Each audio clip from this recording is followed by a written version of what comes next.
या ठिकाणी प्रहार संघटनेचे जे दीपक भाऊ खुडे आहेत यांनी दिव्यांग तसेच त्याचबरोबर शेतकरी यांचा जे काही पुरामुळे झालेलं नुकसान आहे त्याच्यासाठी जे उपोषण या ठिकाणी उपस्थळी ते आहेत, सर्वप्रथम त्यांना मी या ठिकाणी शेतकरी पुत्र म्हणून जाहीर पाठिंबा व्यक्त करतो.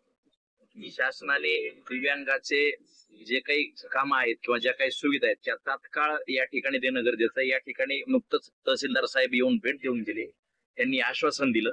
तर आता आम्हाला आश्वासन नकोय, याच पूर्ण जे काही शेवटचा कार्यक्रम आहे तो लागला पाहिजे आणि योग्य ती कार्यवाही करून त्याच्यात लवकरात लवकर निर्णय घेतले पाहिजे. त्याचबरोबर जे काही पुरामुळे नुकसान झालेलं आहे शेतकऱ्यांचं, तिथं वास्तविक जाऊन त्या ठिकाणी जाऊन तिथल्या सर्व गोष्टीची पाहणी करून लवकरात लवकर शेतकऱ्याला सुद्धा योग्य ते अनुदान त्या ठिकाणी मिळालं पाहिजे, असंच मला शेतकरी पुत्र म्हणून या ठिकाणी वाटतं. यानंतर त्यांनी जे आश्वासन दिलंय त्यावर तर म्हणजे दीपक भाऊ खुडे तर समाधानी नाहीयेत.